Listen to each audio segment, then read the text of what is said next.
कहानी नई पैंट। बिरजू जैसे ही कॉलेज से लौटा दरवाजे से ही चिल्लाया, माँ ओ माँ, जल्दी खाना दो, बहुत ज़ोर की भूख लगी है। हाँ हाँ क्यों नहीं, आ गए हैं कलेक्टर साहब कमा के। दिन भर इतनी मेहनत जो की है, भूख तो लग ही गई होगी। सजा दो इनकी थाली में पकवान, मोहन बाबू चिल्लाए।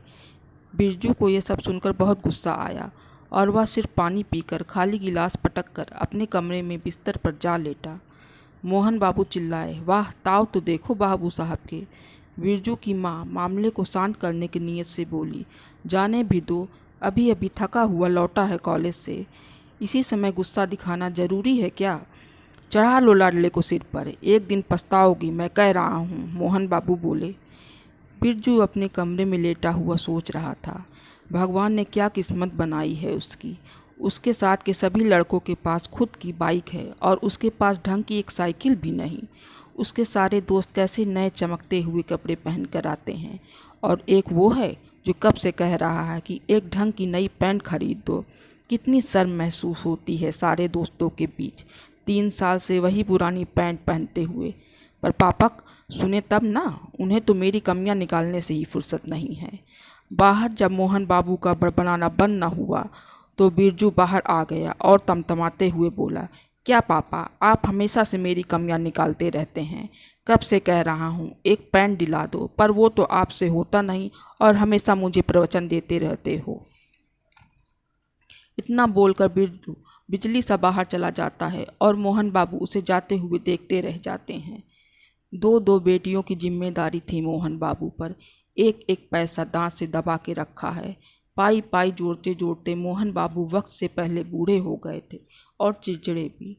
पर बिरजू को कहाँ समझ में आता है ये सब, वो तो अपनी ही दुनिया में रहता था। आज महीने की पहली तारीख थी। मोहन बाबू को तनख्वाह मिली थी और वो पूरे महीने के खर्च का हिसाब लगाते हुए जा रहे थे। ध्यान नहीं दिया, एक पत्थर से ठोकर खाकर गिरने ही वाले थे, किसी ने आकर सहारा दिया उन्हें। बाबा जरा संभल कर चलिए, मोहन बाबू बोले। अरे बेटा, ध्यान कहीं और था, कोई बात नहीं बाबा, चलिए मैं आपको घर तक छोड़ आता हूँ। नहीं बेटा, मैं चला जाऊँगा। नहीं बाबा, मैं भी उसी ओर जा रहा हूँ और दोनों साथ साथ चलते हैं। घर आ जाता है तो मोहन बाबू बोल उठे, बस बेटा मेरी मंजिल तो आ गई, और वह उसे धन्यवाद देते हैं। वह चला जाता है। शाम हुई तब सब चाय पीने इकट्ठा हुए तो मोहन बाबू ने कहा, जरा पैंट लाना, उसमें पैसे हैं, पूरे महीने का हिसाब करता घर आया हूँ। बिरजू की माँ पैंट लाती है।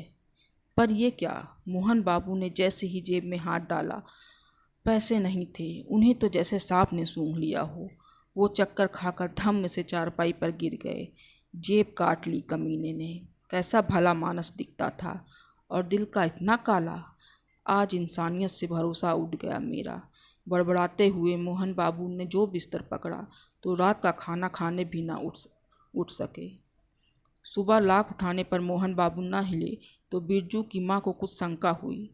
बिरजू भी दौड़ता हुआ आया, पर ये क्या, हाय रीनीति, मोहन बाबू दुनिया छोड़कर जा चुके थे। इतना बड़ा हादसा वो बर्दाश्त न कर पाए।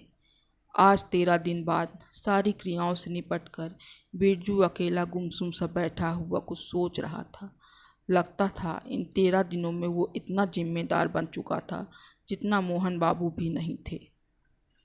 सुबह लाख उठाने पर भी जो बिरजू कॉलेज जाने के लिए नहीं उठता था, आज सुबह ही तैयार होकर कहीं चला गया। शाम को आने पर माँ ने पूछा, पर वह कुछ न बोला।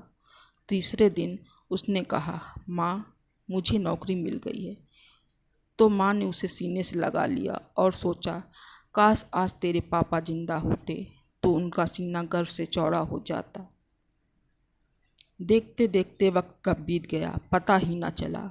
बिरजू ने दोनों बहनों को पढ़ाया और अपनी हैसियत के हिसाब से उनकी शादियां भी की। आज छोटी बहन की विदाई करने के बाद बिरजू मोहन बाबू की तस्वीर के सामने चुपचाप खड़ा था। तभी माँ आती है, उसकी आंखों में आंसू थे। वह बिरजू से बोली, बेटा अब तो अपने लिए नई पैंट खरीद ले। बिरजू माँ की गोद में अपना सिर रखते हुए बोला, आज तो कह दिया माँ, अब कभी मत कहना।